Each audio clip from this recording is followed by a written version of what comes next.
సంచార జాతుల స్వతంత్ర దినోత్సవ వేడుక కరపత్రాన్ని సంచార జాతుల సంఘం వ్యవస్థాపక అధ్యక్షుడు పెండ్ర వీరన్న ఆవిష్కరించారు. ఈ నెల 31వ తేదీన భారతీయ విముక్తి సంచార జాతుల 73వ స్వాతంత్ర దినోత్సవ వేడుక సందర్భంగా రాష్ట్ర వ్యాప్తంగా అన్ని జిల్లాల్లో దినోత్సవ వేడుకలు నిర్వహించాలని ఆ సంఘ వ్యవస్థాపక అధ్యక్షులు ఎంబీసీ కార్పొరేషన్ మాజీ చైర్మన్ పెండ్ర వీరన్న కోరారు. ఈ సందర్భంగా కరపత్రాన్ని ఆవిష్కరించి ఆయన మీడియాతో మాట్లాడారు. దయచేసి మీ దగ్గర అధికారం ఉంది, మీ దగ్గర అన్ని అవకాశాలు ఉన్నాయి. విముక్త సంచార జాతుల స్వతంత్ర దినోత్సవ వేడుకని మీరు అధికారికంగా చేసే దమ్ముదేని మీ దగ్గర ఉంది కదా. ఒక అమెండ్మెంట్ జీవో ఇవ్వండి, నరేంద్ర మోడీ గారితో మాట్లాడండి, ఒక జీవో ఇవ్వండి, అధికారికంగా కార్యక్రమం ఏర్పాటు చేయండి.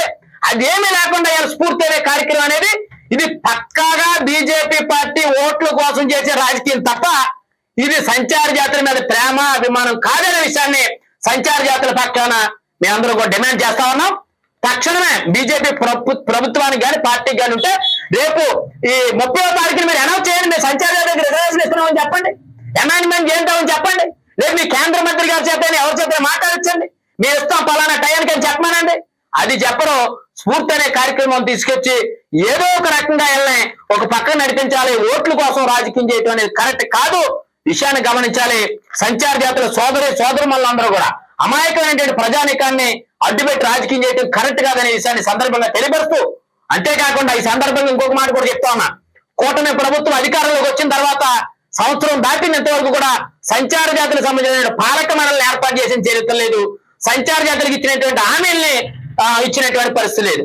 టోటల్ గా చూస్తే ఒక పక్కన కూటమి ప్రభుత్వం గాని, ఒక పక్కన తెలుగుదేశం, జనసేన, బీజేపీ పార్టీలకి సంచార జాతుల మీద ఎక్కడా ప్రేమ అభిమానం లేదనే విషయాన్ని ఈ సంవత్సరం 2 నెలల కాలంలో కరెక్ట్ గా అర్థమవుతోంది ప్రజలకు అనే విషయాన్ని ఈ సందర్భంగా తెలియపరుస్తూ, రేపు జరిగే 30వ తారీఖున జరిగే సంచార జాతుల మహాసభకి అందరూ కూడా దేవారం వచ్చి విజయవంతం చేయవలసిందిగా కోరుతూ అన్ని జిల్లాల్లో కూడా కార్యక్రమం జరుగుతుందనే విషయాన్ని ఈ సందర్భంగా మీ అందరికీ కూడా తెలియపరుస్తా ఉన్నాం. ధన్యవాదాలు. స్ఫూర్తి అనే కార్యక్రమం తీసుకురావడం జరిగింది. ఈ పాంప్లెట్ లో ఒక్కసారి నేను ఎవరిని విమర్శించడం అనేది కాదు. ఇది స్ఫూర్తి అనే కార్యక్రమం ద్వారా బీజేపీ వారు ముద్రించినటువంటి పాంప్లెట్. ఇది టయానికి దొరికింది. యువతల పక్కన శ్రీ నరేంద్ర మోడీ గారు ఒక పక్కన, నూతనంగా రాష్ట్ర అధ్యక్షుడిగా ఎంపికైనటువంటి మాధవ్ గారు ఇంకొక పక్కన, వీరిద్దరూ చక్కగా ఫోటో వేసుకున్నారు. అసలు సంచార జాతులకు సంబంధించినటువంటి ఇందులో మీరు ఇచ్చినటువంటి విభాగంలో ఉన్నటువంటి సంచార జాతుల నాయకులు కానీ, లేదు బీజేపీ సంచార జాతుల విభాగంలో పనిచేస్తున్న వారు కానీ, లేదు డిఎన్టీ బోర్డులో పనిచేస్తున్న వారు పేరు కానీ ఊరు కానీ ఎవరిది లేదు. అంటే సంచార జాతుల్లో ఉన్నటువంటి నాయకులు ఎవరు మీకు ఎదగడానికి ఇష్టం లేదు. మీ బోర్డులో మీరే ఉండాలి, బీజేపీ పార్టీకి సంబంధించినటువంటి మీరే ఉండాలి తప్ప సంచార జాతులకు సంబంధించినటువంటి నాయకులు ఎవరో కూడా ఎదగటానికి లేదు. కాబట్టి ఈ పాంప్లెట్ ని మీరు ఇలా చేసి ఏదో రాజకీయం కోసం ఆంధ్రప్రదేశ్ రాష్ట్రంలో ఒక మతాన్ని అడ్డుపెట్టి మీరందరినీ కూడా ఆ యొక్క గుదిగుచ్చి మళ్ళా హిందూ సంస్కృతిని ఇదే విధంగా మీరు చేయాలని చెప్పి మొన్న మాధవ్ గారు మాట్లాడారు. బుడబుక్కల సామాజిక వర్గంలో వాళ్ళు ఇలే చేశారు, లేకపోతే నేను అక్కడి నుంచి బయటకు వస్తా ఉంటే ఒక అబ్బాయిని ఏలేసి ఎండలో కూర్చోబెట్టారు, చాలా నెమ్మది సంస్కృతి అంటా ఉన్నారు. అంటే ఏలైతే మంచి సంస్కృత మాధవ్ గారు, ఇది ఎక్కడ ఉన్నటువంటి పరిస్థితి?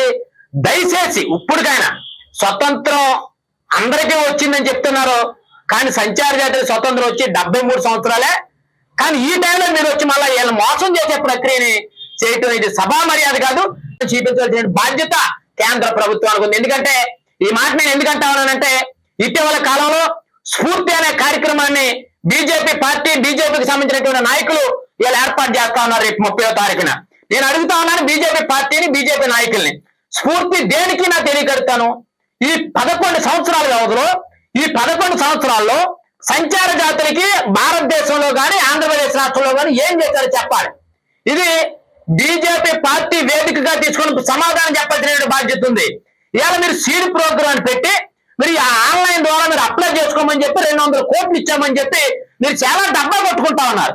200 కోట్లు ఎవరికి ఖర్చు పెట్టారు, ఎక్కడికి ఖర్చు పెట్టారు, దేనికి ఖర్చు పెట్టారు, ఏ రాష్ట్రంలో ఇచ్చారు, లేకపోతే ఏ జిల్లాలో ఇచ్చారు, ఎవరికి ఇచ్చారు చెప్పండి.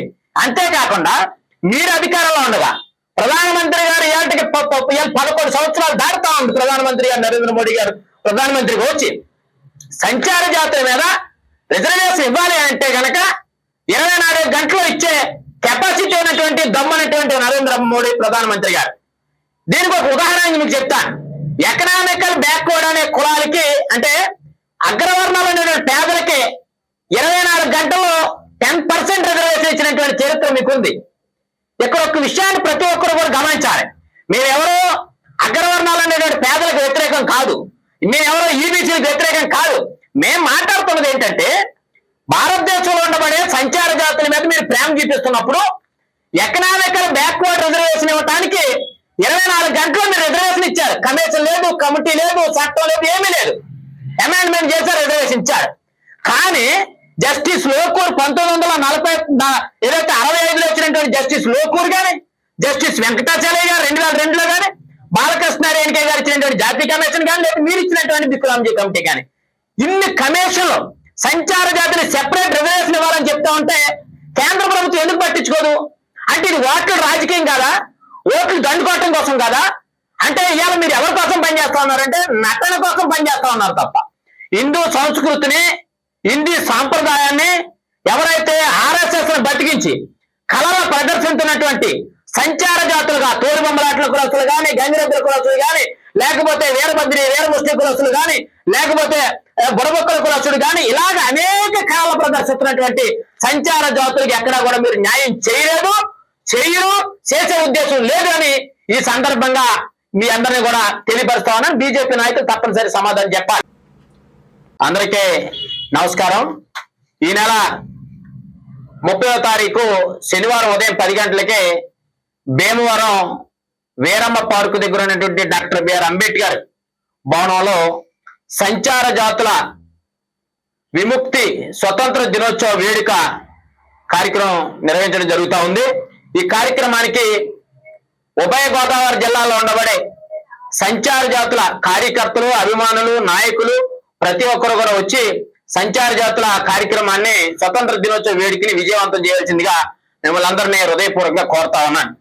ప్రధానంగా ఈ సంచార జాతుల స్వతంత్ర దినోత్సవం అనేది ప్రధానంగా ఏర్పాటు చేయడానికి గల కారణం ఏంటంటే 1871 బ్రిటిష్ వ్యవస్థలో క్రిమినల్ ట్రైబ్స్ యాక్ట్ అని తీసుకొచ్చి భారతదేశంలో ఉన్నటువంటి స్వతంత్ర సమరయోధులకి, అదేవిధంగా రాజులకి సైనికులుగా ఉన్నటువంటి సంచార జాతుల్ని వివిధ కళారూపాల్లో కళలు ప్రదర్శిస్తూ అప్పుడున్నటువంటి జానపదాలు కానీ, అదేవిధంగా బుర్రకథలు కానీ, యక్షగానాలు కానీ అనేక కళారూపాల ద్వారా హిందూ సంస్కృతిని, సాంప్రదాయాన్ని ఎస్టాబ్లిష్ చేస్తున్నటువంటి సంచార జాతుల్ని అణగదొక్కాలన్న ఉద్దేశంతో 1871 క్రిమినల్ ట్రైబ్స్ యాక్ట్ అని తీసుకొచ్చి పుట్టిన పిల్లవాడి దగ్గర నుంచి చనిపోయే ముసలివాడి వరకు కూడా నేరస్తుడిగా ముద్ర చేసి ఆ వ్యక్తులు ఎక్కడుంటే వారిని తీసుకొచ్చి అక్కడ హతమార్చినటువంటి చరిత్ర బ్రిటిష్ వ్యవస్థలో ఉంది.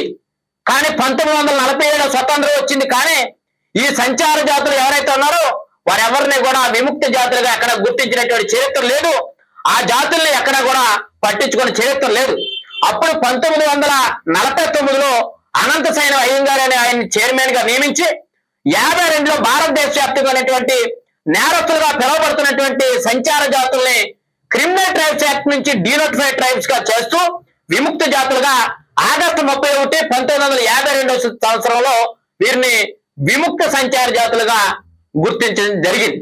అందుకని ఒక వ్యక్తి పుట్టిన తర్వాత ఆ వ్యక్తి నేను ఫలానా కులస్తుడిని, ఫలానా వ్యక్తి నేను సమాజంలో ధైర్యంగా తిరగగలిగే రోజే అది నిజమైన స్వతంత్రం. కాబట్టి 1952 ఆగస్టు 31వ తారీఖున సంచార జాతులు యావత్ భారతదేశంలో ఉన్నటువంటి సంచార జాతులకు స్వతంత్రం వచ్చిన రోజు. కాబట్టి మేము గత 2017 మొట్టమొదటిగా పాలకొల్లులో సంచార జాతుల దినోత్సవ వేడుకని అక్కడ ఏర్పాటు చేయడం జరిగింది. ఇప్పటికి 9వ వార్షికోత్సవ సభ. ఈ 9 సంవత్సరాలు కూడా క్రమం తప్పకుండా ఏదో ప్రాంతంలో ఏర్పాటు చేస్తూనే వచ్చాం. సంచార జాతుల సంఘం స్థాపించిన కానించి ఆంధ్రప్రదేశ్ రాష్ట్రంలో ఎక్కడైనా సంచార జాతుల మీద అన్యాయాలు జరిగినా, ఇబ్బందులు జరిగినా వారి మీద పనిచేయడం జరిగింది. అంతేకాకుండా మేము మరిన్ని అప్డేట్స్ కోసం మన HN9 టీవీ ఛానల్ ని సబ్స్క్రైబ్ చేసుకోండి.